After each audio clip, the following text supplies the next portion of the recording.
Hello दोस्तों, स्वागत है आपका पीसीएस विद्या चैनल में।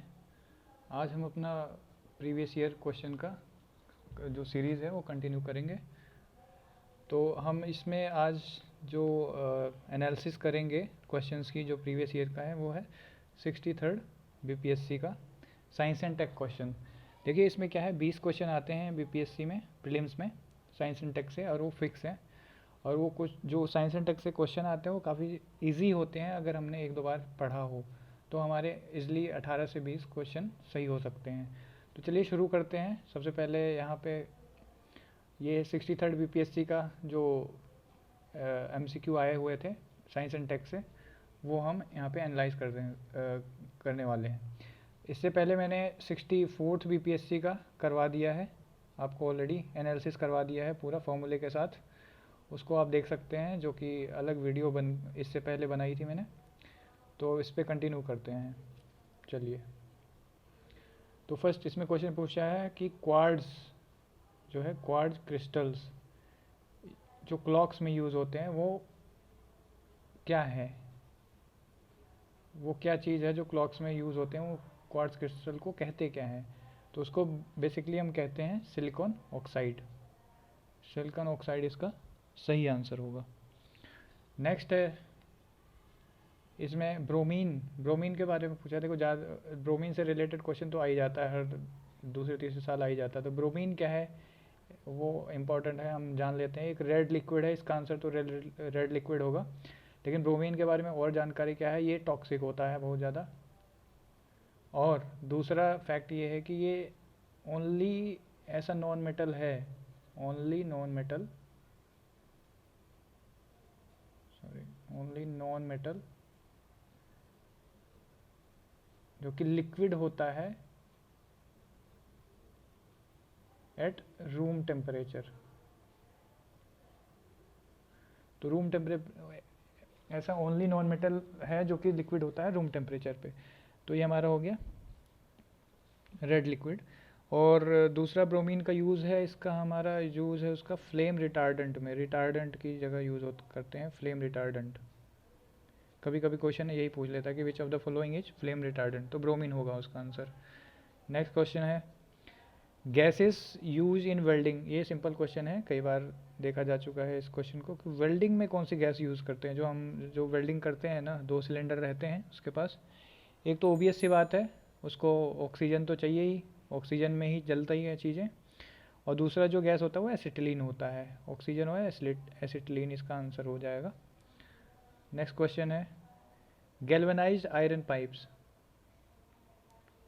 Galvanised iron pipes have coating of. देखो आयरन पाइप्स हमारी जो होती हैं उस पर हम एक कोटिंग करते हैं ताकि ये रस्टिंग ना हो, इसका रस्टिंग को डिले करने में या फिर रस्टिंग ना हो उससे रिमूव करने में, उसकी लिए हम कोटिंग करते हैं। तो ये कोटिंग होती किस चीज़ की है, ये बेसिकली इसमें पूछा है। तो वो जो कोटिंग होती है वो जिंक की करते हैं उस पर। देखो क्रोमियम की नहीं कर सकते हैं, क्यों? क्योंकि क्रोमियम काफ़ी महंगा एलिमेंट है। तो हम इसमें जिंक की कोटिंग उस पर कर देते हैं ताकि वो रस्टिंग से बचा रहे। और अगला क्वेश्चन ये भी आ सकता है कि कोटिंग हम जिंक की करते हैं, क्यों करते हैं? तो ये होगा आंसर उसमें रस्टिंग से बचने के लिए। तो हमारा नेक्स्ट क्वेश्चन है कि wavelengths of the visible spectrum क्या होती है। स्ट्रेट फॉरवर्ड क्वेश्चन है, एनसीईआरटी में मिल जाएगा। हमारी वेवलेंथ जो विजिबल रेंज में होती है वो सिंपल हमारी 3900 टू 7600 एंगस्ट्रॉम है। तो यहाँ पे इसको बस एज इट इज़ याद कर लेंगे तो यही सही रहेगा। उसके बाद देखा detergents use in cleaning of clothes. तो जो हमारे पास साबुन होता है जिससे हम अपना क्लॉथ साफ़ करते हैं वो बेसिकली होता क्या है, तो इसमें यही पूछा है, सिंपल सा है। तो देखो सल्फोनेट्स, इसका आंसर जो है वो सल्फोनेट्स है। और दूसरे आंसर क्यों नहीं है इसके आंसर मैं बता रहा हूँ। देखो कार्बोनेट्स एंड बाई कार्बोनेट्स ये बेसिकली हार्ड चीज़ें होती हैं। तो ये इन्हीं चीज़ों को बेसिकली रिमूव करने के लिए हम ये सब जो साबुन वगैरह है उसको यूज़ करते हैं। तो ये जो सल्फोनेट है वो सरफेक्टेंट का काम करता है, सरफेक्टेंट। तो अगला क्वेश्चन ये भी हो सकता है रिपीट में आ जाए कि इनमें से कौन सा जो है सरफेक्टेंट है तो उसमें जो रहेगा सल्फोनेट उसी को हम टिक करेंगे आंसर। नेक्स्ट क्वेश्चन पे चलते हैं। The element excreted through sweating, excreted through human sweat, जो हमारा पसीना निकलता है उसमें से उसमें उस पसीने में कौन से एलिमेंट्स होते हैं, तो ये बताना है बेसिकली इसमें।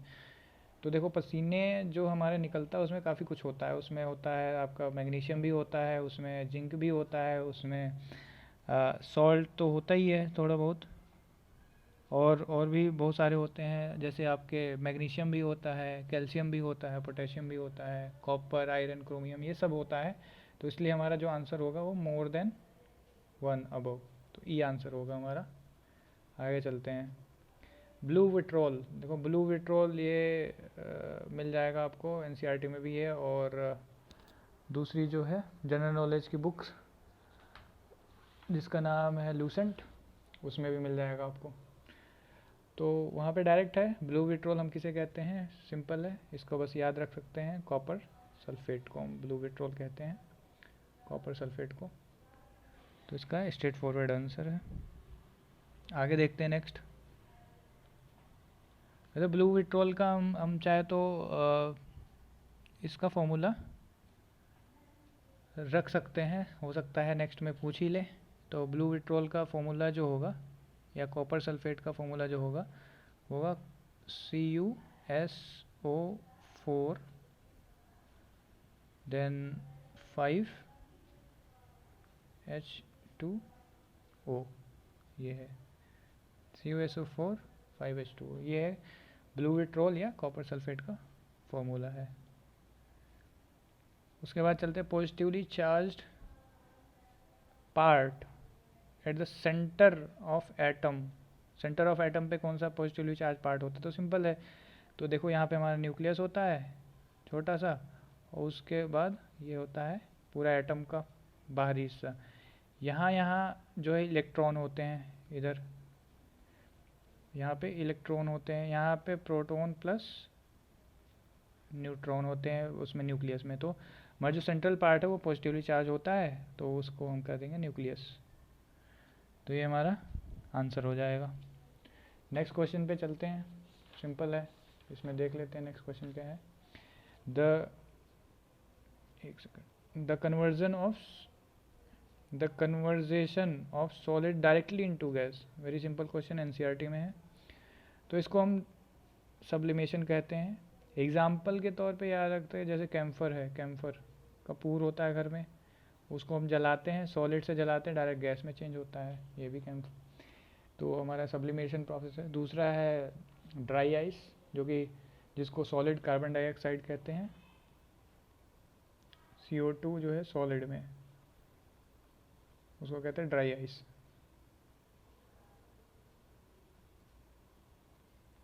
तो ये भी एक सब्लिमेशन का प्रोसेस से बनता है। नेक्स्ट है ह्यूमन सिस्टम।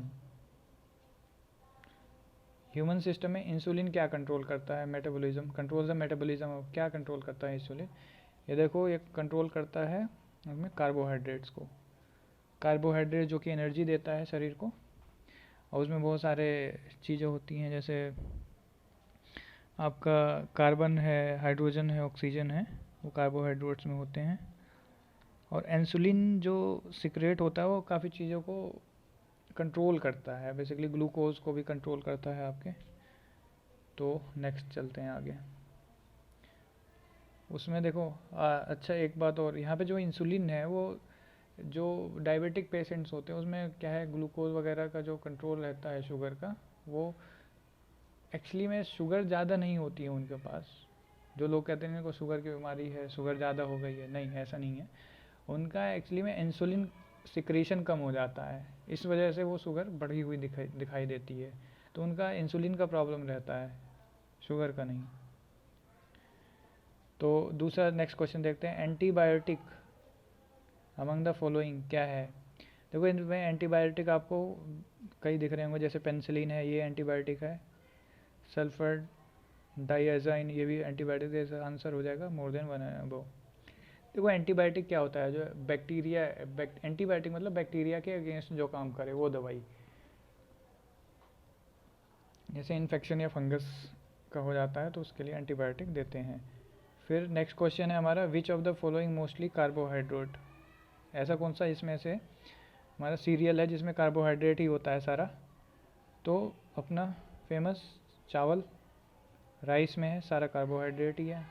नेक्स्ट देखते हैं, heaviest metal among the following. देखो हेवीएस्ट मेटल मोटा है, अमंग द फॉलोइंग मतलब जो दिए गए हैं उनमें से बताना है।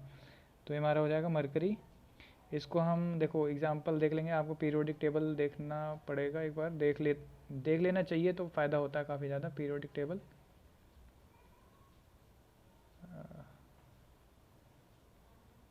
टेबल में इसमें एटॉमिक नंबर देखेंगे हम, एटॉमिक नंबर। तो एटॉमिक नंबर में जिसका ज़्यादा होगा वो ज़्यादा हैवीएस्ट होगा, सीधी बात। नेक्स्ट देखते हैं क्वेश्चन, स्टेनलेस स्टील। अब ये पूछा है स्टेनलेस स्टील किससे बना होता है, सिंपल है। देखो स्टेनलेस स्टील कैसे बना होता है, आयरन की प्रॉपर्टी तो रहती है, तो हमें एक एलिमेंट मिल गया आयरन। उसके बाद देखो चमकता रहता है क्रोमियम की तरह, तो उसका हो जाएगा आयरन एंड क्रोमियम आंसर है।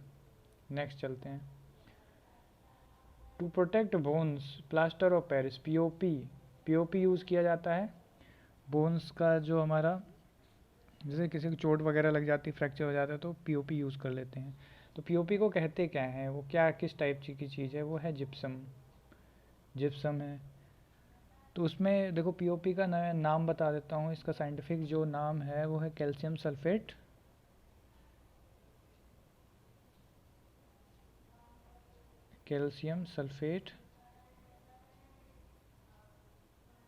उसके बाद हेमीहाइड्रेट, कैल्शियम सल्फेट हेमीहाइड्रेट। तो ये याद रखना, हो सकता है नेक्स्ट पेपर में ये पूछ ले कि प्लास्टर ऑफ पेरिस का नाम बता दीजिए। तो कैल्शियम सल्फेट हेमीहाइड्रेट इसलिए क्योंकि उसको जो है, जो हमारी एंडोथर्मिक जो रिएक्शन है उसमें हम हीट दे के उसको थोड़ा सा उसका मॉइस्चर हटा देते हैं, ताकि बाद में उसमें उसका थोड़ा लिक्विड डाले तो वो काफ़ी सॉलिड हो जाए तुरंत ही। नेक्स्ट देखते हैं, hydrocarbon in which 2 carbon atoms are joined by double bond. अब देखो ये डबल बॉन्ड का पूछा है, तो हम देखेंगे सिंगल बॉन्ड को क्या कहते हैं। सिंगल बॉन्ड वाले को, सिंगल बॉन्ड जो बनाता है उसको कहते हैं हम एल्केन। डबल जो बनाता है उसको कहते हैं हम एल्काइन। ट्रिपल जो बनाता है उसको हम कहते हैं,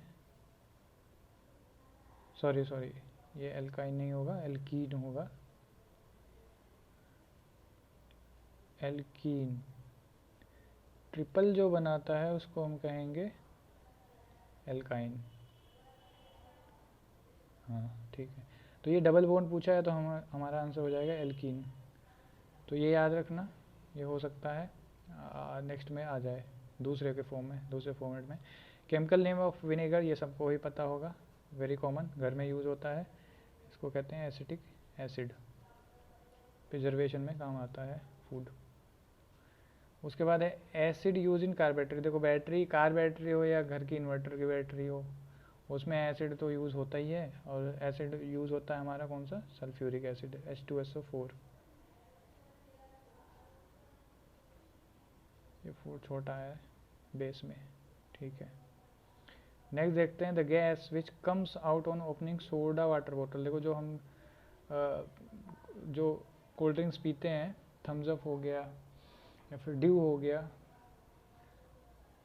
तो उसमें जो खोलते ही गैस बाहर आती है बहुत तेज़ से, उसमें वो है क्या चीज़, बस वही पूछ रहा है। तो उसमें रहती है कार्बन डाइऑक्साइड। तो हम कहते हैं ना कार्बोनेटेड वाटर है या कार्बोनेटेड ड्रिंक्स हैं, कार्बोनेटेड ड्रिंक, तो वही है हमारा सोडा वाटर। तो बस यही थे हमारे 20 क्वेश्चन, हमने रिव्यू कर लिए हैं, एनालाइज कर लिए हैं, और इसी पैटर्न पे आते हैं क्वेश्चन। देखो अभी रिपीट होने चालू हो जाएंगे, मैं एक वीडियो बना दूंगा जिसमें साइंस एंड टेक के क्वेश्चन प्रीवियस ईयर से रिपीट हुए हैं कई बार सेम टॉपिक से। उसके बाद मैं इसका नेक्स्ट क्वेश्चन एनालिसिस लेके आऊँगा अगले 60 सेकंड BPSC वाला, तो आप देखते रहिए। आप चाहे तो सब्सक्राइब कर सकते हैं इस चैनल को फॉर मोर अपडेट्स। तो आप बेल आइकन भी दबा देंगे तो उस पर क्या होगा, तुरंत जैसे मैं वीडियो डालूंगा अपडेट आपको मिल जाएगा। ये रिवाइज़ करना बहुत इंपॉर्टेंट है क्योंकि क्वेश्चन रिपीट होते हैं। ये एक बहुत इंपॉर्टेंट चीज़ है और ये करना ही पड़ेगा। जैसे मैंने लिखा है कि बीपीएससी प्री क्लियर करने के लिए करना पड़ेगा, तो मैंने भी किया है और बल्कि 66 बीपीएससी क्लियर किया है, अभी मेंस दिया है मैंने। तो उसमें मैंने देखा था कई सारे जो प्रीवियस ईयर क्वेश्चन से रिपीट भी हुए हैं, तो इसलिए आपको भी हेल्प हो सकती है। ट्राई ज़रूर करें, एक बार ज़रूर देख के जाइए, मतलब एग्ज़ाम से पहले एक बार देख लीजिए ज़रूर। Thank you very much.